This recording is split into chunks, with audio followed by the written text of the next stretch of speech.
bienvenidos a una nueva edición del Espejo y en este caso tenemos la oportunidad de charlar en esta media horita con Jorge Fernández, un hombre de la política, de la docencia y en este caso incursionando en una candidatura a concejal de la ciudad de Santa Fe. Jorge, ¿cómo te va? ¿Qué tal? Buenas noches, ¿cómo te va? Bueno, más o menos la idea un poco es charlar y que la gente también vaya conociendo quiénes son los que hoy intentan ser los representantes de los ciudadanos, en este caso en la capital de la provincia. Vos, por ejemplo, ¿naciste dónde, Jorge, y en qué año?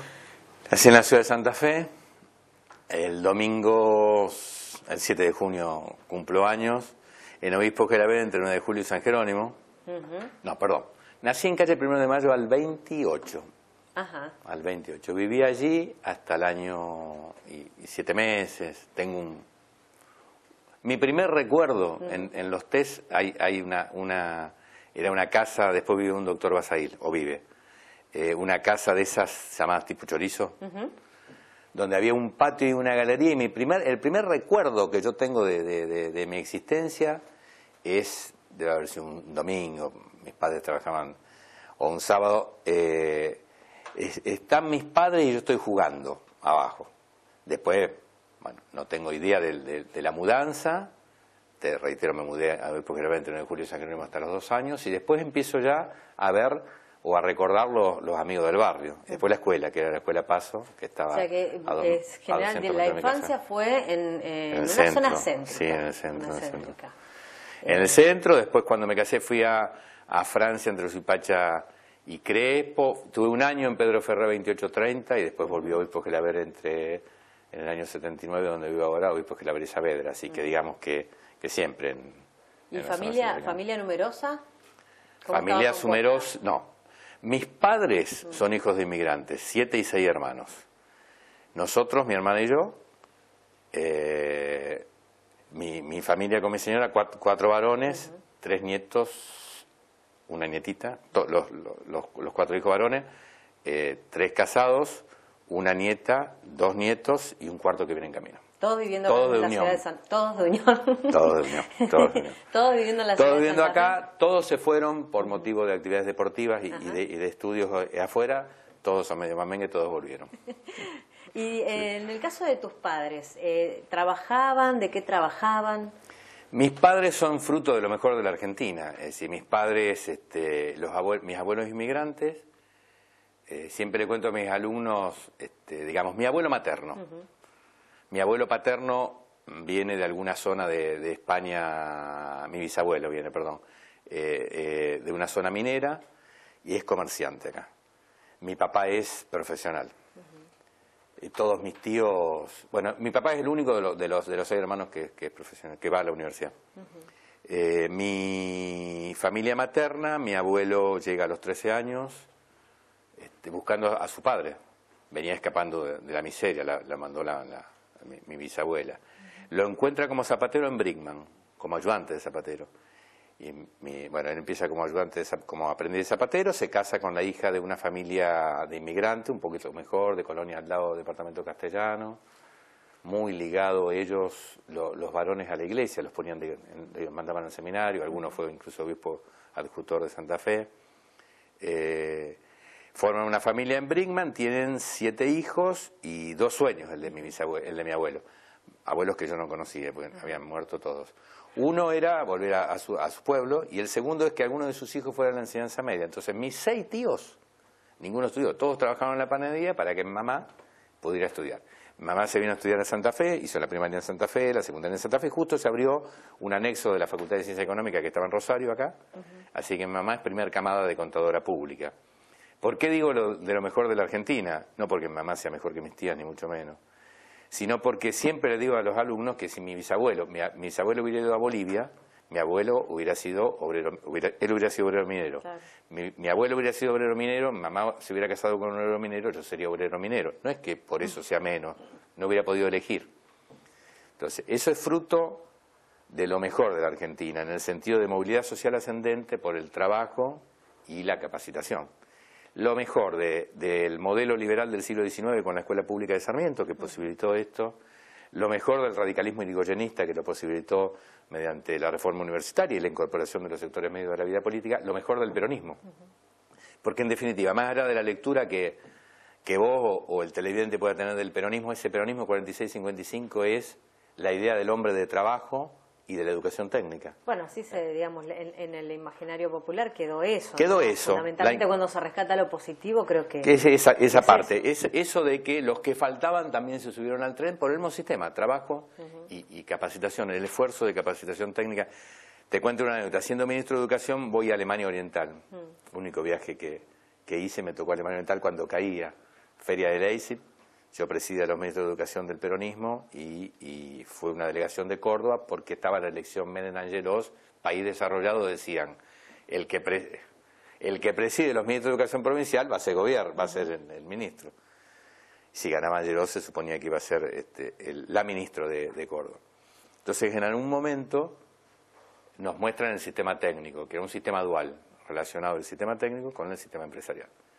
Interlocutor de por medio, traductor de por medio, tenemos una reunión con una especie de funcionario que articulaba lo económico con lo educativo, algo así como un secretario de planeamiento, le llamaríamos nosotros.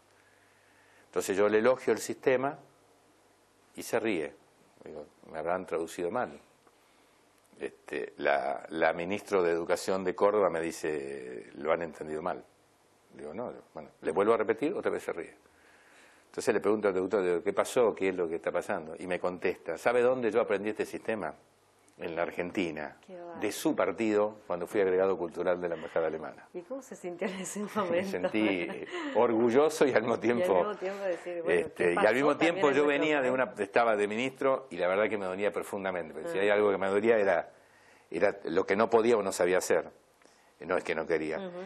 Iba a las escuelas técnicas, por ejemplo, y tenía, me acuerdo, una en el Departamento de Constitución que enseñaban dactilografía. No tenían máquina de escribir, tenían en pizarrón una... Yo digo, pucha, claro. Hay una pequeña diferencia entre la apuesta al sistema educativo de un país desarrollado y la apuesta que nosotros tuvimos. Medio la tuvimos con Sarmiento, con Irigoyen, con Perón, pero en realidad no hay una política de Estado. Hoy charlaba yo con vos antes de tiempo que precisamente... Creo que sí, el salto de calidad institucional en la Argentina y especialmente en la ciudad de Santa Fe es que podamos formular políticas de Estado, como a veces lo he visto en Chile, te contaba, o veo que tienen los países europeos. ¿Querés que te cuente la escuela? Sí, vamos a volver sobre eso porque lo interesante es ver un tipo apasionado, digamos. No sé si de qué es más apasionado, si de la política o de la docencia. Y son cosas que se relacionan, no, de la docencia. De la docencia. En realidad de la docencia. ¿Y cómo empezó, digamos, su camino hacia la docencia? ¿Cuál fue el disparador? Creo que también tiene mucho que ver con la maestra que tuve una maestra excepcional, Ada Bosicio de Estrada Bello, en la escuela Paso. ¿Qué te puedo decir? Bueno, además de que yo era el nenito privilegiado de la maestra, que me quería poner hasta en el canto y yo no sabía cantar, que me sacaban todos los actos escolares. Una maestra, digamos, de nivel... Bueno, cuando uno dice tuve una maestra, desde ya está haciendo una calificación significativa. Era realmente como una segunda madre, no solo para mí, sino para todos, corrijo. Tuve una maestra y en los últimos 6 meses esa maestra se fue por un problema de la hija Mendoza. Y tuvimos una señorita reemplazante, Belia Tromboto, que vive en Esperanza. No llega a Esperanza. No llega a Esperanza. Bueno, pero por si llega. Y tuve toda una escuela, digamos, la maestra de música, Beatriz Vicerich, la bibliotecaria, que era la mamá de un compañero nuestro, la portera, digamos, todo. Recuerdo la portera, a mí me dolía la cabeza. En realidad vengo de familia jaquecoso, una de las herencias de la familia de mi padre, que éramos jaquecoso. Y la portera, la maestra, se nota que me entendía tanto que se daba cuenta antes que yo iba a la tarde a la escuela Paso, que me venía dolor de cabeza. Los jaquecosos tienen síntomas, me debe haber puesto pálido. Entonces la portera me llevaba a mi casa, estábamos a 2 cuadras y media. La portera era tosca. Siempre me hacía lo mismo, me daba la mano fuerte, me decía falta poco, cuando uno está descompuesto, realmente importantísimo. Y a mitad de camino, cuando yo no andaba más, estaba por ir al árbol descompuesto para vomitar, me decía, ¿y unión? Eran las 2 preguntas. Me pasé la escuela primaria con Yendo muchas veces, no digo muchas veces, pero por lo menos una vez cada 15 días me traían a mi casa enfermucho y descompuesto con la portera de la mano, repitiéndome históricamente eso. O sea que hasta tuve una buena portera. Tuve excelentes profesores en el secundario en el Colegio de la Inmaculada. La verdad que si te menciono algunos sería injusto, pero no, sería injusto porque, digamos, tuve todos excelentes, de sacerdotes o profesores civiles. ¿Mucho la religión estaba muy presente en su vida? En esa etapa sí. Sí. En esa etapa del secundario sí, íbamos a realizar, digamos, actividades religiosas y sociales. Ahí empieza mi inclinación política. Bueno, la tenía la inclinación política, ahí empieza cierta concepción de la política. Que yo me acuerdo del Padre Colombo en el Sagrado Corazón, del Padre Catena, la otra día estuve en la Fundación Padre Catena, de los jesuitas. En realidad los jesuitas, más que hacernos tarea barrial, nos hacían reflexionar sobre la Argentina, sobre el mundo, sobre la concepción del Estado. Influyó la doctrina social de la Iglesia. Y después fui a un campamento de trabajo con un jesuita Jones. Yo fui a Neuquén, otros fueron a Salta, tuvimos un mes trabajando en una villa, ahí ya una concepción mucho más politizada, estoy hablando del año 66, 67, mucha gente de Santa Fe, ahí ya con una tendencia más hacia la teología de la liberación, una etapa de mi vida ligada, digamos, al trabajo social. Sí, donde también la Iglesia tenía un papel diferente, quizás al que podía tener después con el correr de los años, ¿no? Exactamente.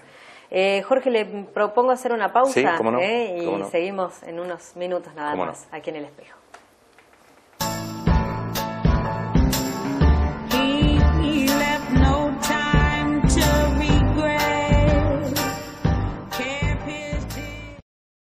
Continuamos aquí en El Espejo y compartiendo la presencia de Jorge Fernández.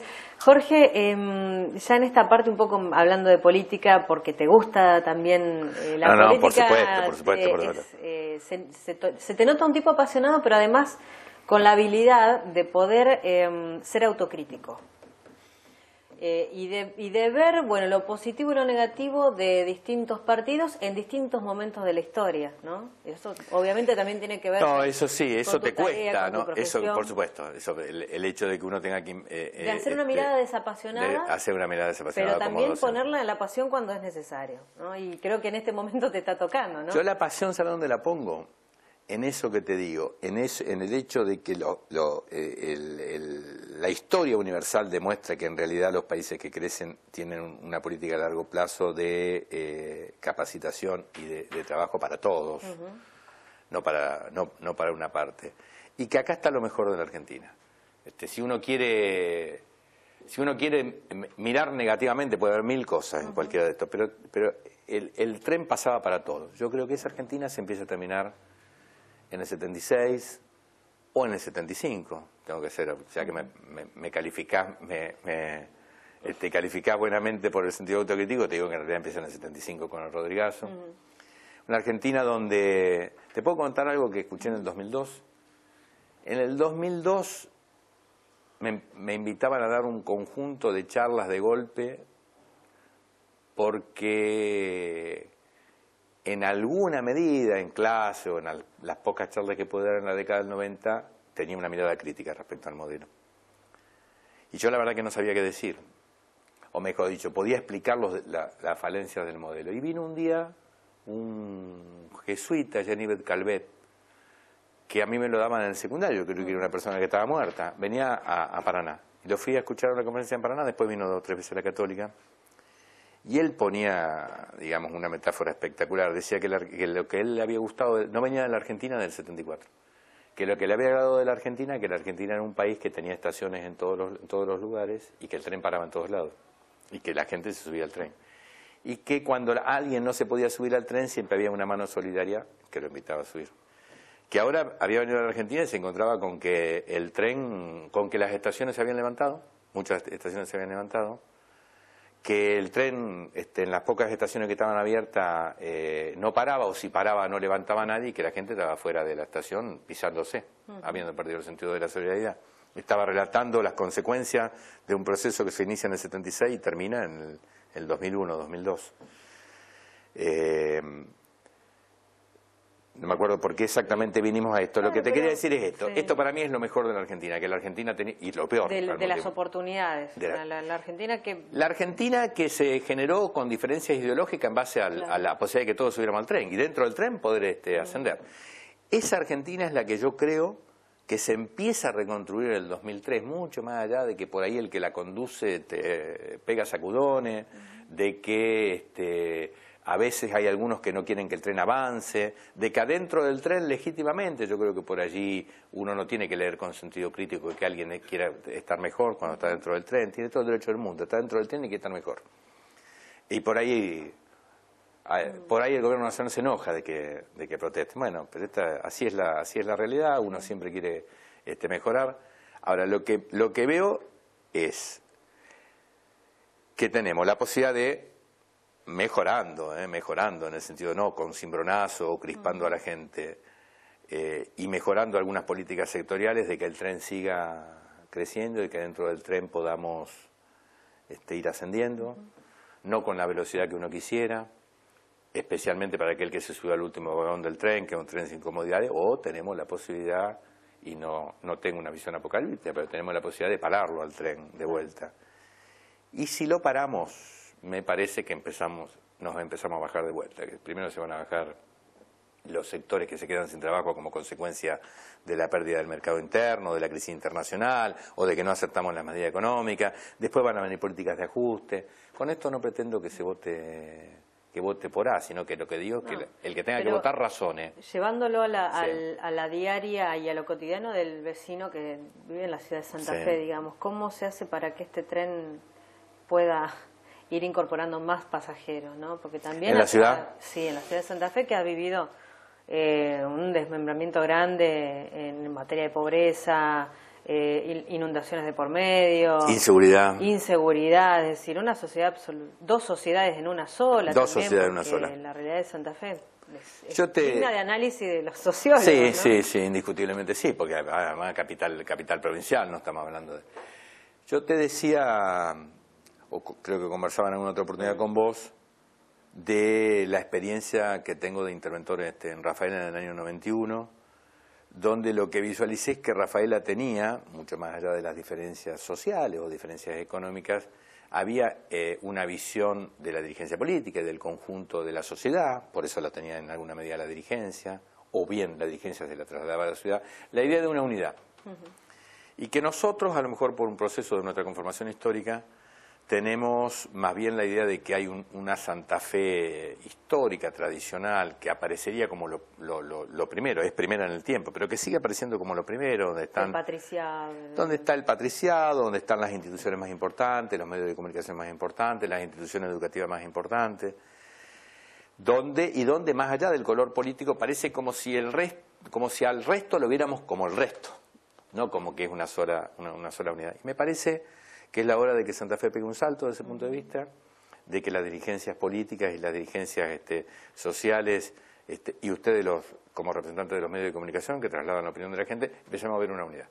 En esa unidad hay que modificar, son roles de Estado distintos. En esta Santa Fe del centro, de los bulevares, hay que digamos mostrarla, es la Santa Fe turística, hay que ponerla en valor, hay que jerarquizarla, a lo mejor no hay que gastar fortunas. Hay una Santa Fe de General Paz, de Aristóbulo del Valle, de Facundo Zuviría, que me parece que una Santa Fe es la más parecida a Rafaela, desde ese punto de vista, una Santa Fe con una nueva burguesía, con una gran actividad comercial, con mucho emprendimiento, que me parece que hay que ayudarla a que desarrolle su potencialidad como sector privado. Y hay una Santa Fe que necesita del Estado, que es la Santa Fe del Oeste, la Santa Fe del Norte, la Santa Fe de las carencias. Necesita del Estado, si uno piensa desde el punto de vista de una sociedad justa, porque aquí están precisamente los menores en situación de riesgo, los jóvenes en situación de riesgo. Acá yo sé que alguien que vive en el centro ve acá jóvenes peligrosos. Piense que además de jóvenes peligrosos, son jóvenes en peligro, porque desde que nacieron están en peligro. Desde que nacieron por su alimentación. Acá me parece que tiene que estar el aporte mayor de los recursos del Estado, recursos del Estado que se deben coordinar con planes provinciales del Estado municipal, con planes provinciales nacionales, como hemos hecho con el intendente en el plan Promeva, a pesar de que estamos en campaña electoral y en periodos distintos. Hay que hacer un esfuerzo por integrar a esta Santa Fe, y si lo miro desde el punto de vista, si ustedes quieren, egoísta, aún hasta para la seguridad, conviene que esta zona tenga supere sus necesidades básicas satisfechas y que el Estado haga el Estado municipal haga una fuerte apuesta. Yo creo que todos sabemos esto. Claro, el problema es cómo. El problema es el se ha hablado cómo. de la ciudad de los bulevares, dentro de los bulevares, etcétera. Pero teniendo, por ejemplo, usted remarcaba el tema de Rafaela, pero bueno, Rafaela además fue una de las pocas ciudades de Santa Fe tomado del país, tomado como referencia muchas veces de planes nacionales para poder trabajar y ver cómo se llevaba ese modelo a otros lugares de la República Argentina. Es una ciudad modelo con una sociedad, con una... Ahora, ¿en qué cambió la sociedad o cómo funciona la sociedad para que justamente puedan tomarse definiciones desde la dirigencia, digamos? Porque primero es la sociedad la que cambia. Bueno, ¿O yo tiene creo que ser primero el dirigente político el que motive ese cambio? Me parece que las dos cosas. Me daría la impresión de que es un poquito como el huevo y la gallina. Obviamente hay mayor responsabilidad de parte de la dirigencia. Ninguna duda de esto no puede. Me da la sensación de que la Santa Fe, donde si vos vales 6, yo para ganarte voy a decir que vos vales 4, fracasó. La Santa Fe, digamos, de la desidia y de la inoperancia del Estado fracasó porque se inundó.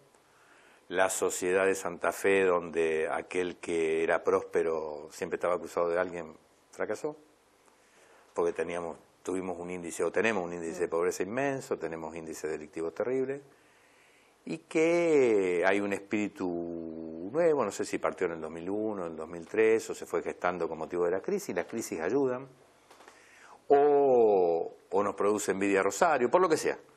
Creo que hay una reacción de la dirigencia, empezando por nosotros los dirigentes políticos, y que esa reacción la tenemos que viabilizar en políticas públicas. Por ahí el puerto es un ejemplo de una política pública donde se ha acordado. La seguridad tiene que ser una política pública, esto sin ninguna demagogia. Yo no comparto los que acusan al gobierno municipal de la responsabilidad de la inseguridad, tampoco comparto que el intendente diga que esto es imaginado por los periodistas o que no existe. Creo que responsablemente son problemas como el de las inundaciones, problemas que requieren una solución de fondo, que hay que avanzar en las soluciones que se puedan realizar ahora, pero hay que avanzar en políticas de fondo, y esto exige colaboración entre oficialismo y oposición, colaboración responsable. Algunos vamos a poner el acento en un punto, otros en otro punto, pero acá me parece que está el salto cualitativo que tenemos que dar. Yo en Rafaela, cuando llegué, nunca había ganado el peronismo. A partir de ese momento ganó siempre el peronismo. Ahora, desde mi gabinete, que estaba integrado por Fortunato Nari, que era un hombre de la cultura, por alguien que me había propuesto el centro comercial, por algunos peronistas, hasta la dirigencia política demócrata progresista o radical, recuerdo Telesco, por ejemplo, que era diputado provincial, había terminado diputado provincial, todos colaboraron. ¿Por qué? Porque se le había caído el partido y el intendente, que era la representación de ellos. Entonces, en vez de pedirme que lo masacrara al anterior intendente, me pidieron que lo mejorara. Madurez. Y apoyaron todos, absolutamente todos.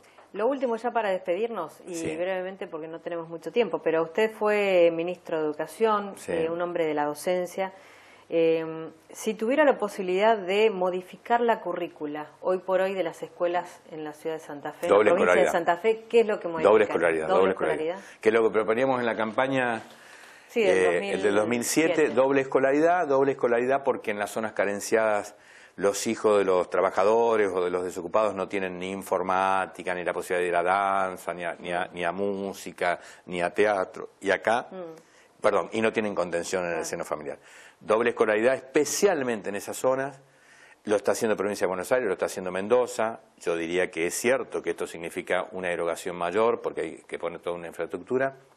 Doble escolaridad para contener a los niños y a los jóvenes en actividades recreativas, en salones donde los abuelos cuenten la historia a sus nietos. En Murgas, Santa Rosa de Lima, nuestra candidata a concejales, directoras de esa escuela, hay una murga.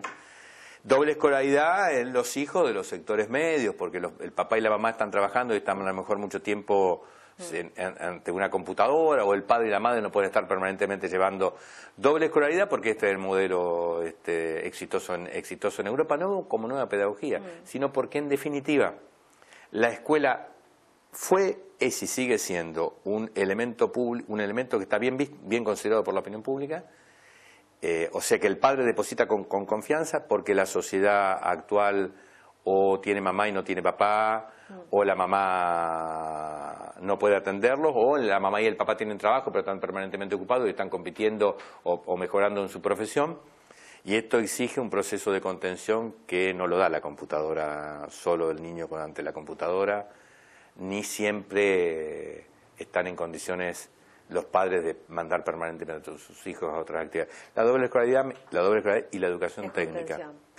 Y la educación técnica, que es un elemento central porque los países desarrollados no son países desarrollados porque tengan millones de universitarios, porque tienen gente capacitada en lo que se llama normalmente educación técnica, lo que le permite tener buenos operarios de calidad, jerarquificados, y una muy buena educación superior no universitaria. Jorge, muchísimas gracias. No, al contrario, muchas gracias a vos.